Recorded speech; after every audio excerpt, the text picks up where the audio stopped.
Naranasan mo na bang huminto ang inyong income? Kung yes ang sagot mo, eto ang ilan sa mga taong nag-share ng kanilang totoong karanasan na mag-zero income. Hi, I'm Natalie Nicole, former OFW sa bansang Singapore. Yung tipong iniwan ko yung aking anak sa pag-aakalang doon ko na siya mabibigyan ng magandang buhay. Alam nyo kung ano yung pinakamasakit. Umuwi ako ng Pilipinas na hindi ako kilala ng anak ko at wala pang dalang pera. Hi, my name is Christian De Lumen and isa rin ako sa mga kabataang maaga pa lang ay namulat na sa realidad ng buhay kasi estudyante pa lang ako, nag-part-time job na ako para matapos ko yung pag-aaral ko. At napasok ako sa isang kantin na nagsahod ako ng 100 pesos bilang dishwasher and part-time ko lang ginagawa siya para matapos ko lang yung pag-aaral ko.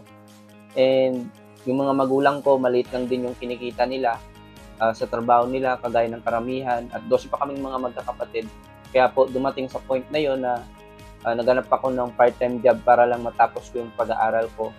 And isa sa mga realization ko, napaka-importante po talaga ng pera sa pamilya, lalo na kung hindi sapat yung kinikita ng mga magulang natin.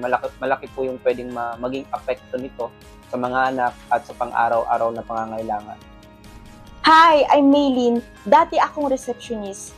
Dahil sa kagustuhan kong gumanda ang buhay ko at ng pamilya ko, sinubukan ko din mag-online seller ng mga beauty products. Pero dahil kulang ako sa kaalaman sa pagbi-business, ang ending, nalugi ako at hindi ko na nabawi yung mga pinuhunan ko. At dumating pa sa point na napuputulan kami ng kuryente at muntik na kaming palayasin sa inuupahan namin apartment dahil nagamit ko ang pambayad. Hi! I'm Adelisa Bulay, a former OFW sa bansang Kuwait, and isa lang naman ang reason bakit ako ng ibang bansa sa dahilan na pag-aakala ko na doon ako magkaroon ng malaking ipon. So, dumating sa point na nahirapan, napagod, mag-isa malayo sa pamilya, ang masaklap pa doon, ang worst scenario pa doon, wala akong naging ipon pag-uwi ko dito sa Pilipinas. Hi, I'm Rainer. Sa murang edad, nakita ko yung realidad ng aking buhay.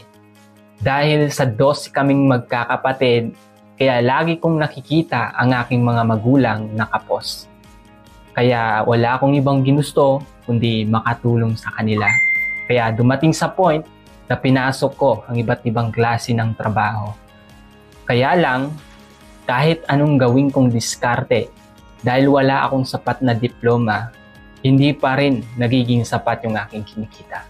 Hi, my name is Emila Gasid, former OFW sa bansang Macau bilang isang chef sa isang Portuguese restaurant.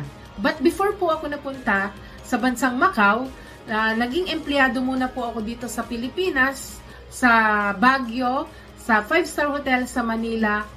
Yes, for almost 5 years po akong naging empleyado.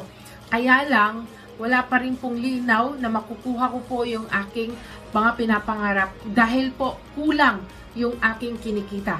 That's why doon po ako nag-decide na mangibang bansa, nagbabaka sakali na doon ko po makukuha or matutupad yung aking mga pinapangarap.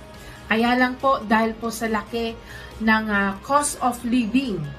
Kaya po wala pa rin po akong naipon at wala pa rin po akong naipundar. Nakaka-relate ka rin ba? Ayaw mo na rin bang maranasan mag-zero income? Na-discover namin ang common problem ng mga Pinoy or reason kung bakit sila umaabot sa zero income. At alam mo ba, ng mga nagsasalita kanina ay na-discover na nila ang solusyon at hindi na sila nakaka-experience ngayon ng zero income. What if kung malalaman mo rin ang common problem ng mga Pinoy kung bakit sila umaabot sa zero income? At what if kung may tuturo namin sa iyo ang solusyon para hindi mo na maranasan ang zero income. Gusto mo bang malaman? Good news, ibibigay namin sa iyo ng free sa next video ang na-discover namin na common problem ng mga Pinoy kung bakit sila umaabot sa zero income at ang na-discover naming solusyon. Hindi mo na mararanasan ang zero income, hindi mo na poproblemahin kahit wala kang oras, hindi mo nakakailanganin ng matinding knowledge at experience. I-click mo na ang request button sa baba ng video na to